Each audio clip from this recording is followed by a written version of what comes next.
I got Bobbi from New York City writes in, hey guys, my drink of choice is Coke with a splash of Dr. Pepper.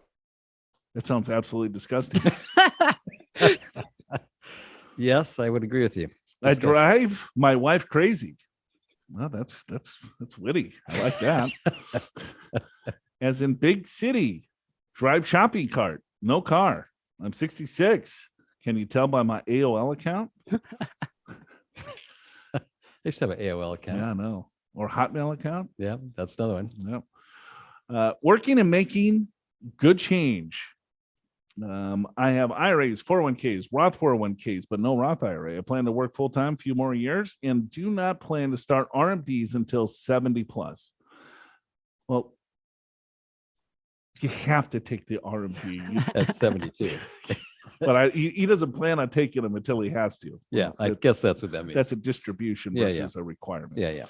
In regards to starting the 5-year rule for future withdrawals from a Roth IRA, ultimately may consolidate all Roth 401ks to Roth IRAs.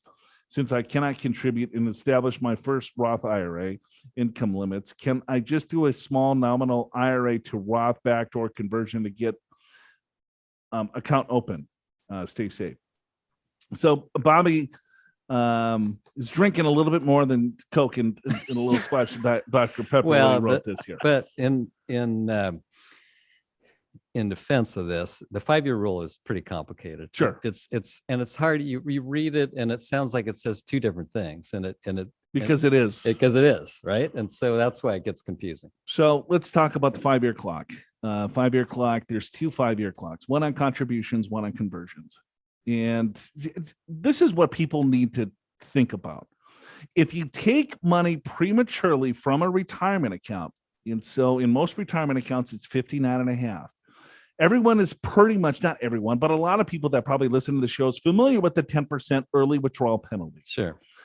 The 5-year clock has to do with the 10% penalty to some degree. Okay. So if you kind of think of it like that. So on a contribution, so you need to hold the account open for 5 years or until 59.5, whichever is longer, to get the tax-free treatment on earnings only. Yeah. Earnings. And that's the key, right?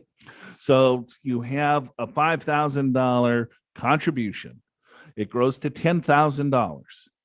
You are 60 years old when you made that first contribution. You have access to the contribution, but you have to wait until age 65, 5 years or 59.5, whichever is longer, to get the access to the other 5,000. Sure. Make sense? Yep. Okay. Now the conversions is what was kind of this loophole. They had to create another 5-year clock for people doing Roth IRA conversions. So if I did a Roth IRA conversion, okay, so I've already paid the tax on the conversion, right? You have to wait 5 years on every conversion that you make or until you turn 59.5. So it's kind of like a back rule to have access to any of the cash. Yeah. And that was so that you wouldn't kind of skirt the rules and avoid the penalty.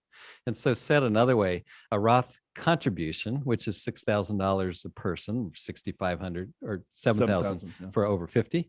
So you make that contribution. I don't care what age you are. You could do it at 22, right? At 23, you can pull that contribution out. No penalty, no tax, right? That's $6,000. But if it grew to 6,500 or 7,000 or 8,000, all that growth and income, that's taxed at your normal tax rate plus penalty. So that's where the penalty comes in. So that's a contribution. A conversion is where you take money out of your IRA and you convert it. So when you convert it, every single time you convert, you've got to wait 5 years to pull that conversion out, but you have to wait for the earnings and growth 59.5 to avoid the penalty. But once you're over 59.5, it's totally different rules. Right. Then you just kind of revert back to the contribution rules. Right. And so you look at it and say, okay, well, here, I've had a Roth for 5 years, then just ignore us. It doesn't matter because that first Roth, the first dollar that hits the first Roth satisfies the 5-year clock. Right. And I think part of the confusion is, does a Roth 401k start the 5-year clock for a Roth IRA? And the answer is yes. Well, yes. For what we're talking about. Yes, for sure. Once you're over 59.5, we'll put it that way.